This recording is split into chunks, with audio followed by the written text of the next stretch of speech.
네, 안녕하세요. 저는 성북 메가스터디에서 신일고등학교 1학년을 담당하고 있는 민혜성 강사입니다. 그래서 먼저 들어가기에 앞서서 귀한 시간 내주신 우리 어머님들께 진심으로 감사의 말씀 드리겠습니다. 그래서 제 소개를 짧게 드리자면 지금 고등부에서만 7년에서 8년째 수업을 하고 있고요. 현재 성북 메가스터디에서 신일고등학교를 메인 학교로 담당하고 있습니다. 그럼 바로 본론으로 들어가 보겠습니다. 그래서 오늘 말씀드릴 내용은 크게 4가지인데요. 가장 먼저 변화하는 수능국어에 대해서 말씀드리겠습니다. 그래서 우리 친구들이 2027년에 수능을 보게 되는데요. 그래서 그때부터 도입되는 2028학년도 수능의 특징입니다. 그래서 가장 중요한 특징 2가지를 적어놨는데요. 그래서 먼저 첫 번째는 등급제의 변화입니다. 그래서 어머님들께서도 아시다시피 기존의 9등급제였던 것이 이제 5등급제로 바뀌게 되는데요. 이와 같이 등급제가 변화하게 됨에 따라서 이제 각 등급의 비율이 달라지게 됩니다. 그래서 화면에서 보시는 바와 같이 기존에는 1등급은 4%, 그리고 2등급은 11%, 그리고 3등급은 23%였던 것이 이제 개편이 되면서 1등급은 10%, 그리고 2등급은 34%까지 확대가 됩니다. 그리고 두 번째 변화점은 선택 과목이 폐지된다라는 건데요. 이게 정말 너무 중요한 특징입니다. 그래서 왜냐하면 당장 내신과 직결될 수 있는 특징이기 때문이에요. 그래서 기존에는 우리 친구들이 화법과 작문 그리고 언어와 매체 둘 중에 하나를 선택하면 됐어요. 그래서 그렇기 때문에 보통 고1 때는 학교에서 문법으로 변별력을 내는 경우가 많기 때문에 이제 내신 준비를 좀 야무지게 했던 친구들, 그리고 문법 공부를 많이 했던 친구들은 이제 자연스럽게 언어와 매체를 선택하는 경향이 컸고요. 반면에 이제 고1 때 내신 점수를 좀 다소 잘 못 챙겼거나 또는 문법을 좀 피했던 친구들은 이제 화법과 작문을 선택할 수가 있었습니다. 그래서 그러나 이제 선택 과목이 폐지됨에 따라서 그러한 선택을 할 수가 없어졌다라는 거죠. 즉 다시 정리해서 말씀드리자면 이제 모든 학생들이 국어의 모든 영역을 봐야 되는 상황이 왔습니다. 그래서 더 이상은 문법 공부를 피할 수가 없어진 거죠. 그래서 그렇기 때문에 이러한 변화에 맞춰서 올해 1년간의 커리큘럼을 세워뒀는데요. 그래서 우리 친구들이 문학이나 독서뿐만 아니라 이제는 문법도 확실하게 대비를 해줘야 되기 때문에 매 분기마다 문학, 독서, 문법을 모두 수록을 해놨고요. 그리고 더불어 고1 때는 기본 개념을 탄탄하게 잡아주는 게 중요하잖아요. 그래서 그렇기 때문에 1학기 그리고 여름방학 때는 특히나 우리 친구들이 수능에서 필요한 필수 개념들을 모두 숙지할 수 있도록 그래서 개념도 같이 준비를 해놨습니다. 그리고 두 번째로 이제 변화하는 내신 국어의 특징에 대해서 말씀드리겠습니다. 그래서 우선 첫 번째는 급격한 난이도의 변화인데요. 당연히 중학교 시험보다 고등학교 시험이 훨씬 어려워질 거예요. 그래서 그 이유에 대해서 간략하게 말씀을 드리자면 우선 기본적으로 중학교 시험 같은 경우에는 사전에 고지한 작품 내에서 출제하는 경향이 있습니다. 그래서 그렇기 때문에 이제 아이들 입장에서 기존에 내가 배웠던 작품 그리고 정해진 시험 범위에 대해서 암기를 잘해주면 그래도 90점, 95점 이렇게 높은 점수가 나올 수가 있었어요.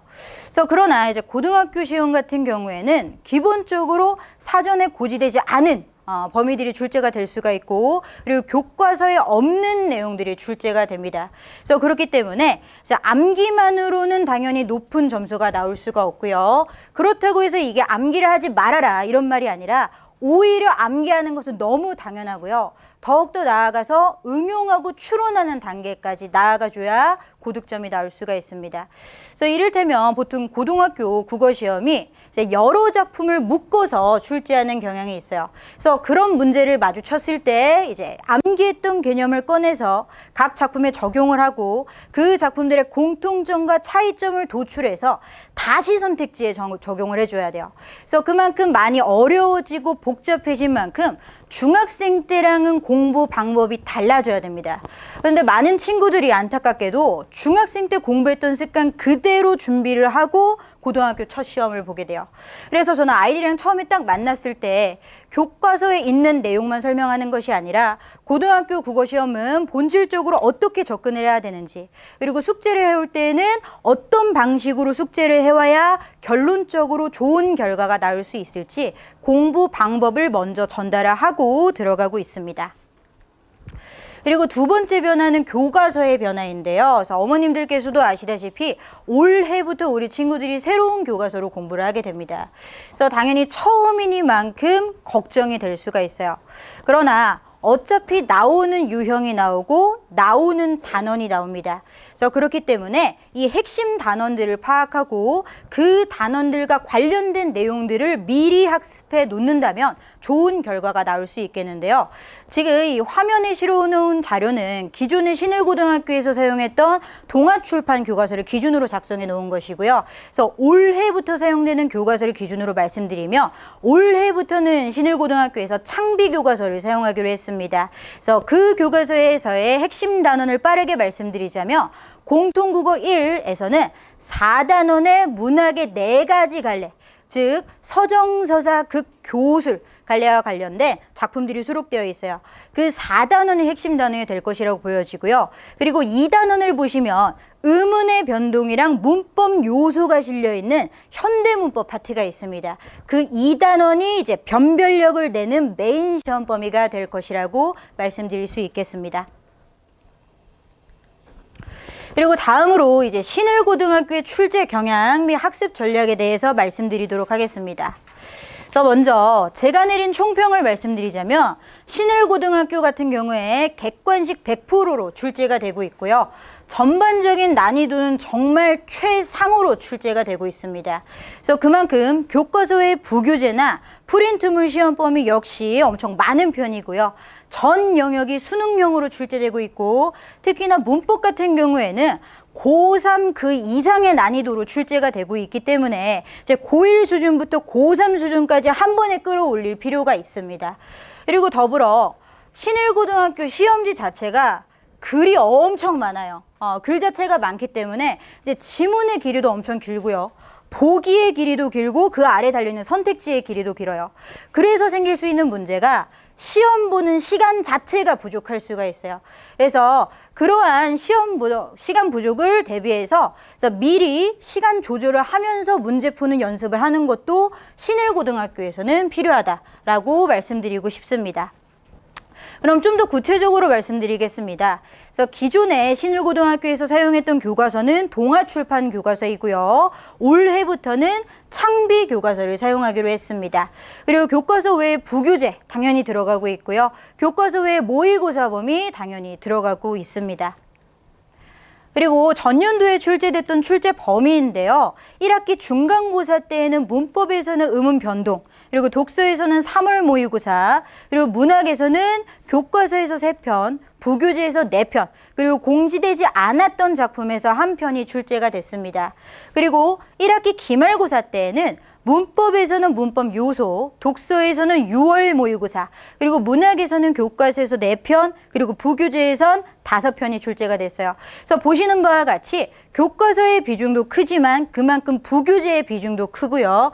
이 각 시험에서의 메인 시험 범위를 다시 말씀드리자면 1학기 중간고사 때에는 의문의 변동이 엄청 어렵게 나왔어요. 그리고 1학기 기말고사 때는 그에 이어서 문법 파트에서 문법 요소가 엄청 어렵게 나왔습니다. 그래서 특히나 신일고등학교에서 시험을 잘 보고 싶다라고 하면은 미리 문법 개념들을 공부해 두시는 걸 추천드리겠습니다. 그리고 출제 문항 비율을 보시면은 문법에서 9문제, 문학에서 15문제, 그리고 이 독서에서 6문제에서 총 30문제가 출제가 됐는데요. 보통 이제 다른 학교들 같은 경우에 막 23문제에서 많으면 27문제 이 정도 출제가 됩니다. 그래서 신일고등학교는 기본적으로 난이도도 엄청 높게 출제가 되는데 출제되는 문항수 자체도 많다라고 생각해 주시면 좋을 것 같습니다. 그래서 그렇다면 이러한 각각의 영역들이 어떠한 출제 경향을 보이고 있는지 영역별 출제 경향을 말씀드리도록 하겠습니다. 그래서 먼저 문학입니다. 그래서 문학 같은 경우에 독서나 문법에 비해서는 그나마 쉽게 출제되는 편이지만 이거는 당연히 신일고등학교 시험 내에서의 기준이고요. 이제 객관적으로 놓고 보면은 킬러 문항들 위주로 출제가 됩니다. 그래서 이 문제를 통해서 주로 어떤 유형이 출제가 되는지 말씀을 드리자면 이 주로 5번 문제와 같이 보기를 활용한 문제들이 출제가 되고요. 그리고 문제에서 보시는 바와 같이 나와 달을 감상한 내용으로 또는 가와 나의 공통점으로 이런 식으로 절대 한 작품에 대해서 물어보지 않아요. 여러 작품을 묶어서 출제하는 경향이 있고요. 그리고 지금 선택지를 보시면은 시어 및 시구의 의미를 물어보고 있는 문제인데 단순히 시어 및 시구의 의미를 외웠냐를 물어보는 것이 아니라 이 보기를 바탕으로 시어 및 시구의 의미를 추론할 수 있는지를 물어보고 있습니다. 즉 수능식 사고로 접근하지 않고 단순 암기로 접근하면 절대 정답이 나오지 않는 문제예요. 그래서 평소에도 낯선 작품을 분석하고 추론식으로 사고하는 연습을 해둘 필요가 있겠고요. 그리고 더불어 1번 문제와 같이 지금 화자를 표면에 제시하고 서리적 표현을 통해 반어적 표현을 통해 이러한 문학 개념어를 각 작품에 적용하게끔 적용하는 문제가 주를 이루고 있습니다. 그래서 보통 이러한 문제가 다른 학교에서는 킬러 문항인데 그나마 신일고에서는 쉽게 출제되는 편이라고 생각해 주시면 좋을 것 같아요. 그래서 전반적인 문학의 출제 경향을 다시 말씀을 드리자면 전반적인 난이도는 신일고 시험 내에서는 중이고 객관적으로는 최상입니다. 그리고 교과서 작품보다 부교재 작품이 좀 더 많이 출제된다는 경향이 있고요. 문학 개념어를 적용하게끔 하는 문제나 외부 작품과 연계한 수능용 문제가 출제되고 있다는 경향이 있습니다. 그리고 더불어 문항수와 배점은 높은 편이지만 방금 전에 말씀드린 바와 같이 문법이나 독서에 비해서는 그나마 쉽게 출제되는 편이에요. 그래서 이 문학에서 점수를 먹고 들어가야 된다라고 말씀드릴 수 있겠습니다. 그리고 다음으로 독서입니다. 그래서 독서 같은 경우에는 기본적으로 교과서에서 출제되지 않고요. 그래서 고3 교재인 수능 특강이나 또는 모의고사에서 주로 출제가 되는데요. 그래서 지금 보시는 10번이나 13번 문제 같은 경우에도 고3 교재에서 출제된 문제들이에요. 그런데 지문은 동일하지만 선택지가 아예 다르게 나옵니다. 그래서 그렇기 때문에 그 지문에 대한 꼼꼼한 분석은 물론이고 그 지문에 담겨있는 원리 자체를 파악하고 있어야 정답을 골라낼 수가 있다라고 말씀드릴 수 있겠습니다. 그래서 전반적인 독서 출제 경향을 말씀드리자면 어디까지나 신일고등학교 시험 내에서 말씀을 드립니다. 그래서 전반적인 난이도는 중상 정도이고요. 그래서 방금 말씀드린 바와 같이 교과서 외에서 출제되는 경향이 있습니다. 그래서 그만큼 학교에서 배부되는 프린트물 비중이 크고요. 그래서 사전에 공지되지 않은 지문들이 출제가 되기 때문에 평소에도 낯선 비문학 지문을 분석하는 연습 꾸준히 해줄 필요가 있겠습니다. 그리고 대망의 문법입니다. 그래서 문법 같은 경우에는 웬만한 고3 학생들도 풀기 어려울 만큼 출제가 됩니다. 그래서 그렇기 때문에 문법 같은 경우에는 평소에도 공을 많이 들일 필요가 있겠는데요. 가장 큰 특징 하나만 말씀을 드리자면 신일고등학교에서는 문법에서도 추론식 문제를 출제한다는 거예요. 그래서 보통은 고1 땐 문법에서 추론식 문제를 잘 안 냅니다. 왜냐하면 문법에서 추론식으로 낼 경우에 아이들 다 틀립니다. 그런데 오히려 신일고등학교에서는 이러한 추론식 문제가 오히려 주를 이루고 있기 때문에 이를테면 윗글을 참고할 때라고 한다면 진짜 윗글에서 키워드를 뽑아서 그 키워드를 기준으로 선택지를 바라봐야 되고요. 보기를 참고해요 라고 한다면 그도 역시나 보기 내에서 키워드를 꼭 뽑아내서 선택지를 바라봐야 됩니다. 그래서 안 그러면 정답이 안 나와요. 그리고 더불어 선택지를 고를 때에도 중학생 때랑 다르게 어절 단위로 의심을 하고 하나하나 소구를 해야지 정답이 나올 겁니다. 그래서 그렇다면 이제 전반적인 문법 출제 경향을 말씀드리겠습니다. 그래서 전반적인 난이도는 정말 최상으로 출제가 되고 있고요. 그만큼 문법의 변별력을 내는 문항이 몰려 있습니다. 그리고 이제 난이도가 높은 만큼 문항수에 비해서 배점이 높은 편이고요. 그렇기 때문에 이제 교과서에 없는 수능 개념들이 출제된다는 특징이 있습니다. 그래서 학교에서 배부되는 프린트물이 있다면 그 프린트물을 잘 관리하고 기본적으로 그 프린트물에 대해서 학습을 꼼꼼하게 해두는 것이 중요하겠습니다. 그렇다면 이제 각 영역별로 이제 학습 전략을 빠르게 말씀을 드리겠습니다. 그래서 먼저 문학이나 독서 같은 경우에는 꼼꼼한 지문 분석이 첫 번째가 되겠고요. 그리고 특히나 문학 같은 경우에는 수능 문학 개념어를 적용하게끔 하는 문제가 출제되고 있기 때문에 이제 평소에도 문학 개념어를 미리 공부해 두는 것이 좋겠습니다. 그리고 당연히 이제 신일고등학교 시험이 어려운 만큼 외부 작품과 연계한 문제나 수능식 문제가 많이 출제되고 있기 때문에 그러한 수능형 문제에 대비하는 것이 필요하겠고요. 그리고 문법 같은 경우에 난이도가 정말 어렵게 나오고 분량이 엄청 많습니다. 그렇기 때문에 내신 기간에만 공부하는 건 솔직히 부족해요. 그래서 평소에도 내신 기간이 아닐 때에도 꾸준히 개념 공부를 계속 해둬야 되고요. 그래서 그와 관련해서 어려운 문제들을 끊임없이 계속 풀어볼 필요가 있겠습니다. 그리고 더불어 앞서 말씀드린 바와 같이 시험지에 실려있는 글 자체가 엄청 많아요. 그래서 이제 모의고사를 풀듯이 이제 본인이 자신 있는 영역부터 해서 문제 푸는 순서를 정해 놓는 것도 좋은 방법이 될 것 같습니다. 그리고 신일고등학교 이제 평균 등급컷인데요. 다른 학교들에 비해서 이제 등급컷이 전반적으로 낮은 편이에요. 그래서 시험이 어려운 만큼 등급컷이 1등급은 80점 중반, 2등급은 70점 후반 이 정도로 설정이 되고 있는데 이러한 등급컷을 사전에 알고 들어가는 것이 아무래도 도움이 될 것이라고 생각을 합니다. 그렇다면 제가 내신 기간에 어떻게 진행을 하고 있는지 저만의 내신 대비 시스템에 대해서 말씀드리겠습니다. 먼저 교재 같은 경우에는 자체 교재를 사용하고 있고요. 그래서 진도를 나가는 동안에 이제 교과서 외의 범위들이 오히려 주를 이루고 있기 때문에 매주 제가 직접 만들어서 주차별로 교재를 배부하고 있습니다. 그리고 또한 매주 주간 테스트를 실시하고 있는데요. 이 주간 테스트를 보는 이유가 아이들이 공부를 잘하고 있는지 확인하기 위함도 있지만 누적해서 복습하는 효과가 있어요. 그래서 이전 주 3주 전 그래서 이전에 배웠던 내용들에 대해서 다시 한번 자동으로 복습될 수 있도록 주간 테스트를 보고 있고요. 그리고 수업에 딱 들어가면은 꼭 출제될 만한 출제 포인트 3가지를 짚고서 들어가고 있습니다.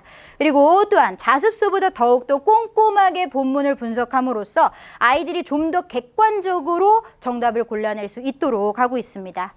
그리고 더불어 연계작품 정리나 단계별 문제풀이 당연히 하고 있고요.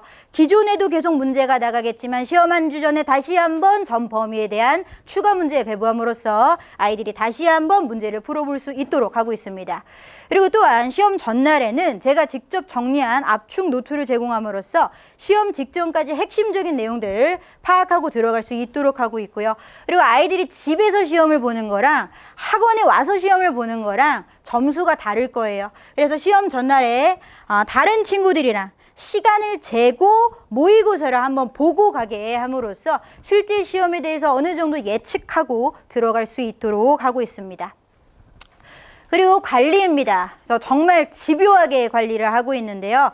아이들이랑 떨어져 있을 때에도 계속 연락을 해요. 뭐 공부하면서 궁금한 점은 없는지, 뭐 특히나 국어 같은 경우에는 난해하고 애매한 선택지들이 많을 수 있기 때문에 그걸 계속 확인을 합니다. 그래서 선택지에서 뭐 헷갈렸던 것은 없는지, 그래서 그런 질문들을 계속 함으로써 아이들이 빈틈없이 대비할 수 있도록 하고 있고요. 그리고 더불어 제가 시험 전날에 수업 시간에만 수업을 한 적이 없어요. 그래서 이 친구는 집에 보내면 안 되겠다 싶으면 그냥 제 앞에 앉혀놓고 계속 공부를 시킵니다. 그리고 집에 보내고 나서 또 연락을 해요. 그래서 정말 집요하게 관리하고 있다는 점 말씀드리고 싶고요. 뭐 어머님들께 당연히 그 주의 학습 상황 결과 공유 드리고 있고, 그리고 영상 제공도 당연히 드리고 있습니다. 그리고 전년도 성적 우수 일부 사례인데요. 정말 많은 친구들이 잘 해줬습니다. 그래서 과정은 정말 당연히 힘들었지만 좋은 결과를 받고서 아이들이 정말 행복해 하더라고요. 그래서 그와 같이 행복해하는 아이들의 모습을 보면서 올해에도 달릴 수밖에 없겠구나. 그래서 열심히 할 수밖에 없겠구나라는 생각을 하게 됐습니다. 그래서 개인적으로 저는 안 되는 학생은 없다고 생각하기 때문에 안 되면 될 때까지 가르친다는 점 약속드리면서 개강일 안내드리겠습니다. 그래서 신일고등학교 1학년 국어 개강일은 3월 8일 토요일이고요. 시간은 1시 반부터 5시 반까지 4시간으로 진행이 됩니다. 그리고 혹시 더 궁금하신 점이 있다면 아래 제 번호 달아놨습니다. 그래서 언제든지 편히 연락 주시면은 더욱 상세하게 설명드리도록 하겠습니다. 그럼 국어 설명회는 여기까지 하도록 하겠습니다. 감사합니다.